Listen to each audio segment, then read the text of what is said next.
Hello students, आज हम अंतर्राष्ट्रीय व्यापार के अंतर्गत व्यापार की शर्तों का अध्ययन करेंगे।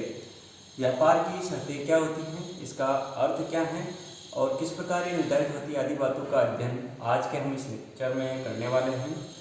साधारण बोलचाल की भाषा में व्यापार की शर्तें, इस शब्द का अभिप्राय क्या है? जिस दर पर किसी देश के जो निर्यात और आयात हैं उनकी अदला बदली होती है या उनका विनिमय होता है, उसे ही व्यापार की शर्तें कहते हैं। ये शर्तें स्पष्ट करती हैं कि कोई देश जितनी वस्तु का आयात करता है उसके बदले में वो कितनी वस्तु का निर्यात करेगा, यानी किसी वस्तु का आयात करने के लिए उसे कितनी मात्रा में दूसरी वस्तु का निर्यात करना पड़ेगा, यही व्यापार की शर्तें कहलाती हैं। इस प्रकार यह स्पष्ट है कि व्यापार शर्तों के लिए अभिप्राय उन शर्तों से हैं जिस पर किसी देश के आयातों और निर्यातों का विनिमय होता है। हम उदाहरण के लिए लेते हैं कि भारत को जैसे 1 टन शक्कर के लिए रूस से 150 टन गेहूं प्राप्त होता है। भारत 1 टन यानी 100 टन अपन शक्कर प्राप्त करना चाहें तो उसके लिए रूस से क्या प्राप्त होगा, हमें 150 टन गेहूं प्राप्त होता है। तो व्यापार की शर्तें क्या हो गई, 100:150 हो गई। इससे हमें ये पता चलता है कि भारत को 1 टन शक्कर के बदले में रूस से 1.5 टन गेहूं प्राप्त होता है। अर्थात व्यापार की शर्त क्या हो गई, 100 टन शक्कर के लिए 150 टन गेहूं। ये दोनों का अनुपात हो गया 1:1.5। तो इस प्रकार व्यापार की शर्तें क्या हो गई, 1:1.5। लेकिन जब 2 से अधिक वस्तु का व्यापार, ये तो एक वस्तु की बात थी कि शक्कर और गेहूं का हमने यहाँ आयात या निर्यात किया, लेकिन वस्तुतः क्या होता है, हम बहुत सारी वस्तु का आयात करते हैं और बहुत सारी वस्तु का ही निर्यात करते हैं। ऐसी दशा में जब बहुत सारी वस्तु का आयात किया जाता है तब व्यापार की शर्तें किस प्रकार निर्धारित होती है।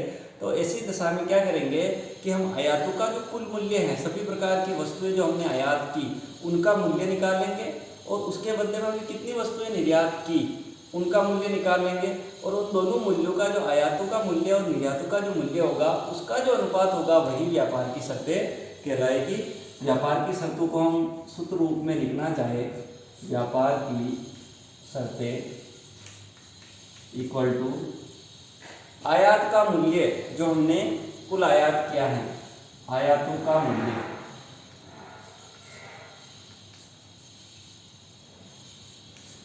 डिवाइडेड बाय निर्यातों का मूल्य। इस प्रकार व्यापार की शर्त का निर्धारण होगा। आयातों का कुल मूल्य जोड़ लीजिए और निर्यातों का कुल मूल्य जोड़ लीजिए, उसका जो अनुपात होगा वही व्यापार की शर्तें कहलाएगी। सूत्र के अनुसार विदेशी व्यापार में जिस मूल्यानुपात पर वस्तु का आयात निर्यात किया जाता है इसे ही व्यापार की शर्त के नाम से जाना जाता है। एक अंतर्राष्ट्रीय अर्थशास्त्री के अनुसार किसी देश की व्यापार की शर्तें 2 प्रकार के विश्व मूल्यों से संबद्ध है, क्योंकि आयात और निर्यात 2 देशों के बीच में किया जाता है अंतर्राष्ट्रीय व्यापार के अंतर्गत। इसलिए 2 जो विश्व मूल्य हैं उनके द्वारा व्यक्त किया जाता है।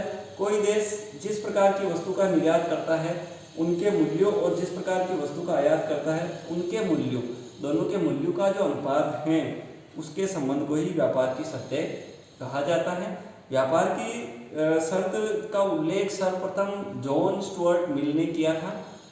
उन्होंने अंतर्राष्ट्रीय मांग समीकरण के रूप में इसको व्यक्त किया था, जिसे अंतर्राष्ट्रीय अर्थशास्त्र में प्रतिपूरक मांग के सिद्धांत के नाम से जाना जाता है। आगे चलकर इस सिद्धांत में प्रोफेसर मार्शल, एजवर्थ, जैकब वाइनर जैसे अर्थशास्त्रियों ने संशोधन प्रस्तुत किए। व्यापार की शर्तों के स्पष्टीकरण के लिए आधुनिक अर्थशास्त्री विदेशी व्यापार गुणक, फॉरेन ट्रेड मल्टीप्लायर का प्रयोग करते, सिद्धांत का प्रयोग करते हैं और व्यापार के किसी देश पर पड़ने वाले आय व मूल्य प्रभावों के विश्लेषण के लिए किया जाता है। तो इस प्रकार जो है अंतर्राष्ट्रीय व्यापार जो है, व्यापार की शर्तें निर्धारित होती हैं। कितना मूल्य का आयात हुआ, कितने मूल्य का निर्यात हुआ और उन दोनों का जो अनुपात होगा वही व्यापार की शर्तें कहलाएंगी। Thank you.